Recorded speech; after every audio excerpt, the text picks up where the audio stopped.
Support everything we do at MWP News by visiting co-fi.com/MWP News. Every donation helps us stay independent. For breaking entertainment news, reviews, and more, check out MWPnews.com. If you love games, head over to our YouTube channel, youtube.com/@MWPNewsGaming for reviews and gameplay. Links for all of this will be in the show notes, as well as links to the other podcasts. Thank you for your continued support.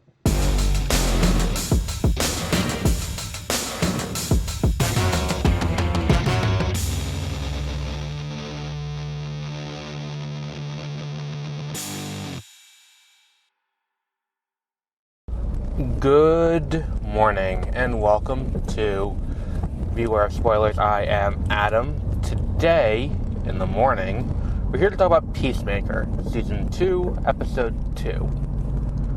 Now,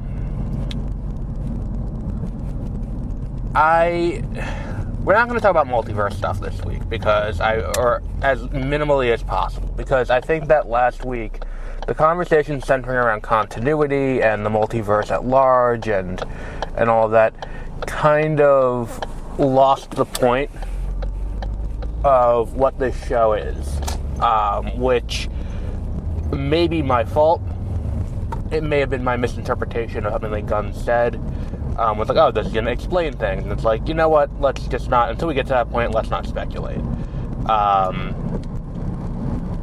But this episode, I'm less on about. Like, I'm less enthusiastic about this than I was about episode 1. And I think a lot of that comes from the fact that with what this episode is, and where we have gone in these first 2 episodes, we have now telegraphed exactly where this show is going to go for the rest of the season. I now know exactly what's going to happen for the rest of the season. Chris is going to go back to the alternate universe where, you know, he's in the happy family with his dad and his brother, and it's like a borderline, like, bizarre happy family. Like, it's like, oh my god, I haven't heard from him in a few days. Where is he? Let's see who we can call if anyone's heard from him. Maybe this woman, maybe this, like, because in the first episode he did kill his doppelganger from that universe, and it is a, you know, and they're concerned because it's been days and he's missing, and it's like no one's heard from him and all that. And meanwhile, in his own universe, he's got these friends, but by and large, he's an outcast. He's not really someone who someone who is, you know, a hero. He's nothing really. And even within this friend group he has with Vigilante, with Adebayo, with Economos and Harcourt, he still feels kind of like on the outside of that. He doesn't feel like he's quite as, you know, directly. He still feels disconnected, and he's longing for that family connection. And when he makes the decision at the end of this, he's going to go to the other universe, and he's going to cosplay as the alternate universe version of himself within this family. It is a decision that comes from, you understand why. You understand why he's doing it. But my concern is we are veering into territory we have seen Gunn explore before. My concern is that we are seeing him start to go into territory occupied by,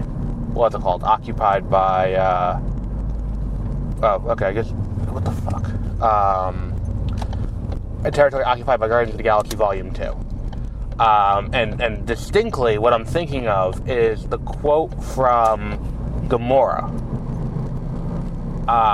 where she's having the conversation when she's on Ego's planet with Peter Quill, and she says to him, like, you've never had any interest in finding your family, and he's like, well, yeah, now I got a dad, and it's like, yeah, but you could have gone to Earth, and you have family there, you have a grandfather, and you have all these people on Earth that could be, you could go and reconnect with them. and he goes, and he's like, yeah, but this is different. She's like, yeah, this is a fantasy. That's real. And that's fundamentally how this show is going to end up going. He's going to spend an episode or two. The coming attraction indicates that next episode he's going to be living as Peacemaker in this alternate universe with his dad and his brother, who are renowned heroes. And he's going to be living with them, and things are going to be, great. And it's going to be him living out this fantasy of what his life could have been had he not accidentally killed his brother, had he had that good relationship with his father, and all of that. It's an interesting, situation. But at the same time, it's going to end with, again, like we talked about last week with Flashpoint, it's going to end with something's going to happen to someone he cares about in the alternate universe, and that's going to make him go back and be like, I can't do this anymore. And that's going to be what ends up happening. It's the family you choose versus the family you're born into. And it's like, yeah, this is what could have been, but I have a stronger attachment to, the people that I've chosen to be with, the 11th Street kids. Like, it's an interesting dynamic, but we've seen this before. And I don't know that this show necessarily has the runway to do something profoundly different to the point that it is, to the point that it is worth taking this adventure. And I think fundamentally that's going to be the issue that the show kind of has to reckon with for me, is like, are we going in a new and different enough direction with this that this is a good use of storytelling runway? Because if this is just R-rated Guardians of the Galaxy Volume 2, I think there's some merit to that.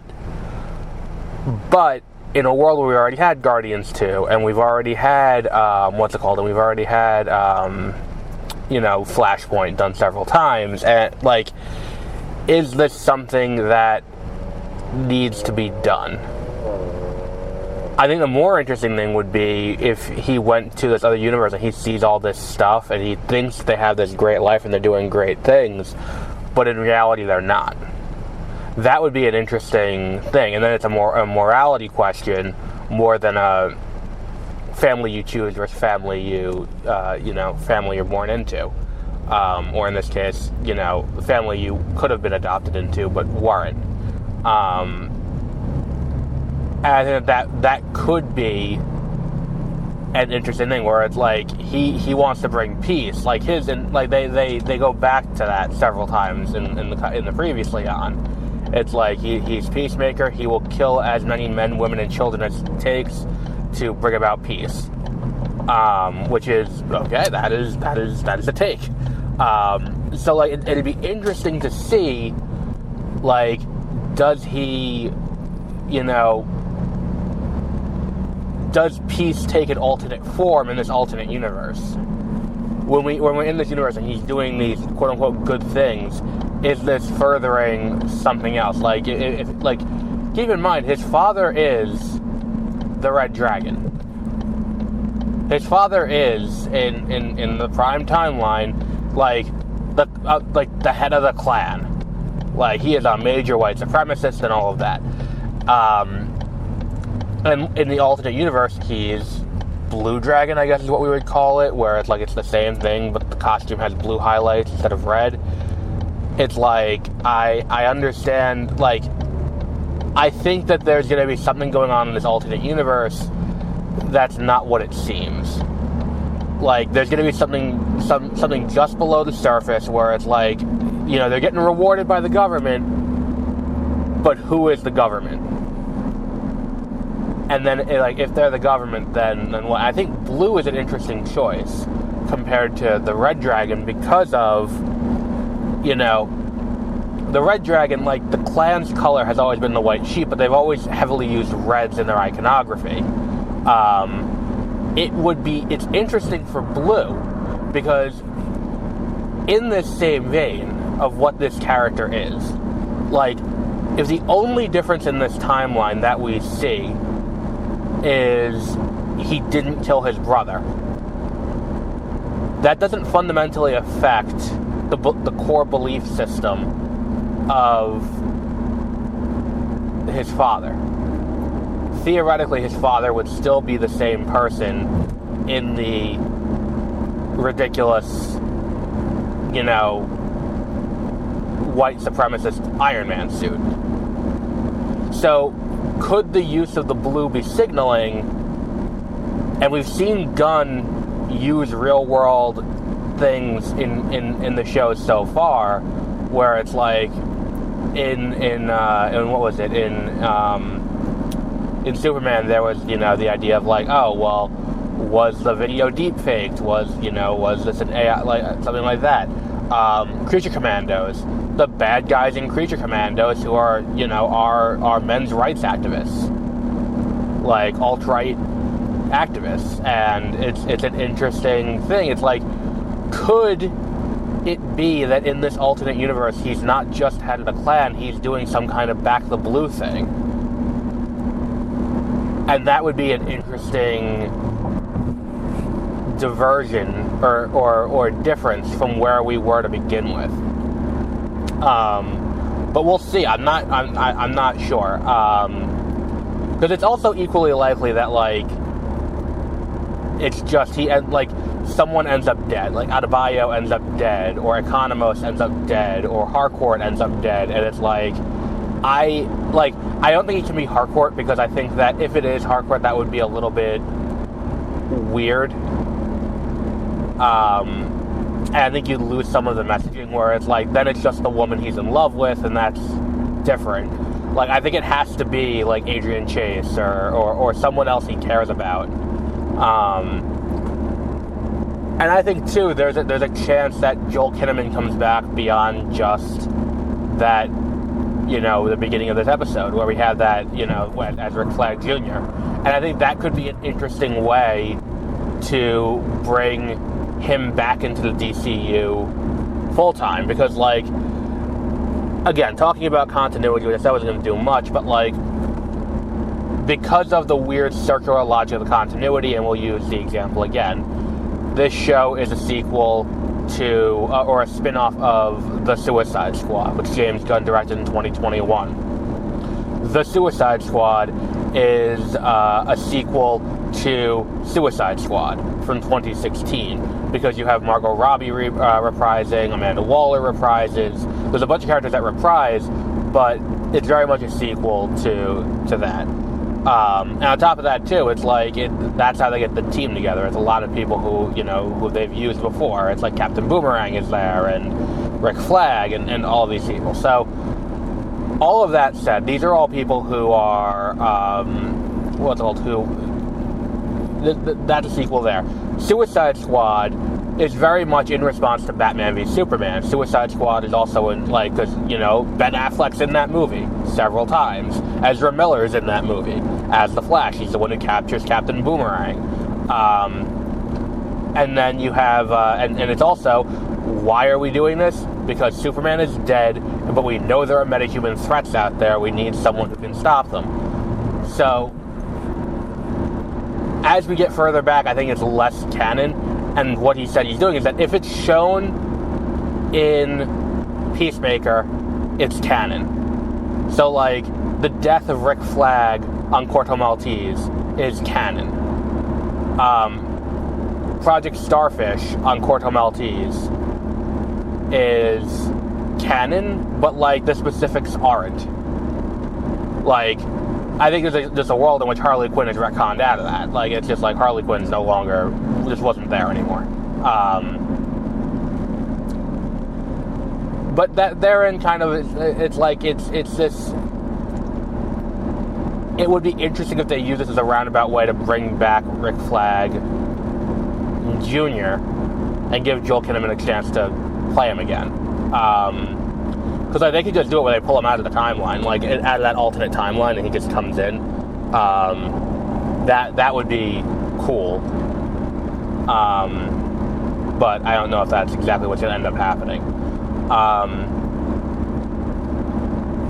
But yeah, I mean, I appreciate the episode. I think that, again, I wasn't expecting John Cena to be able to carry some of the emotional moments in this show the way that he has. Because, like, when I think of good actors who came from wrestling, I think Dave Bautista is the one I think of the most. And maybe that's just because of Dune. But Dave Bautista is the one that I think of when I think of an actor who came from wrestling and is now a major actor. And is good at it. Like, we'll see if The Rock can do it in the Smashing Machine. But from what we've seen so far, he is the one who I think of the most. All of that said, I think that Cena is putting on a really good performance here. I think he really nailed the emotional moments. Him in the shower after he kills Dalton himself and he's cleaning the blood off of him, like, just great. Like, and it's like, look, the scenes of him as Peacemaker, as we've seen, are really funny. Like, him arguing with Adrian Chase. Like, I think his dynamic with Vigilante is the best on the show. Like, the dynamic the two of them have, where it's just like, he's just kind of mildly annoyed with what Vigilante is doing at any given moment, and Vigilante is just a little bit weird. Like, not very weird or doing something outlandishly weird, but it's just like his thought process and logic around things are just a little bit like, what the fuck are you thinking? Like, it, like the whole thing with like the orgy where it's like, yeah, I would have attended, and it's like, why? You don't like? He's like, no, because I like, it would have been a chance for me to bond with my bro, and it's like, what the fuck is wrong with you? Like, it's one of those things where it's like it's great comedic moments that come from these two characters, but unfortunately they don't do, there's not a ton of time to really do that. And I think that, again, like last week we had that moment where he's in this alternate universe having the conversation with his dad and his brother, and that I love you, like, is just great. Like, but we get a little bit more of that this week. We'll see if that carries over once we get him in this alternate universe, and we'll see what happens. But it would be interesting to see how that kind of plays out. And I do hope that, like, my version of what's going to happen is right. I'm not holding my breath. Like, I'm not, like, overly optimistic that we're going to end up at a place where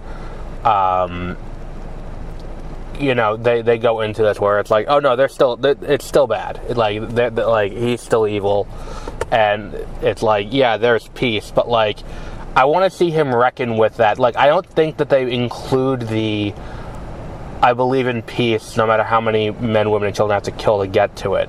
I don't think they include that in the previously on in the first episode, or was it this episode? Either way, I don't think they include that to remind you of that ridiculous line he has, explaining how... Oh no, it wasn't that, because I think he says that to Rick Flag in the flashback. I don't think they include that unless they are going to grapple with that, because that's an important piece of information to remember. It's that it's like, if it is peace, but it's peace through fear, is that still something he's going to do, or has he softened up a bit on that? And I think it's an interesting question for him to have to, him to grapple with. And that's probably the most interesting thing about this, because it's like, to an extent, he can grapple with, like, oh, well, here's the family I could have had, and all that. But at this point, I don't think that's as interesting. And I think Gunn, as a writer, like, for the audience, I don't think it's as interesting because we've seen this explored before. But as a writer, I don't think that retreading that same thing that you've done before.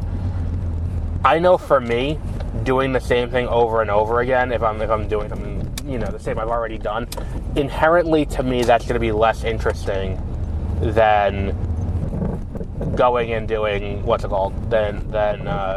going and doing something new. And that is kind of like it. I would hope Gunn's kind of the same way, where it's like, look, we're doing the same thing as Guardians of the Galaxy 2. Let's not do that. I think that this is, it'd be more interesting for him to grapple with the morality of his code. And how a code like that has this gray area to it, where it's like, well, define peace. Like, how do you define peace in it? And I think that that's something that I would like to see them look at a little bit more deeply. But we'll wrap up there for today. Later tonight, we're going to be seeing The Roses, based on War of the Roses, which, whatever the fuck they did with that title, I don't even know what to tell you on that.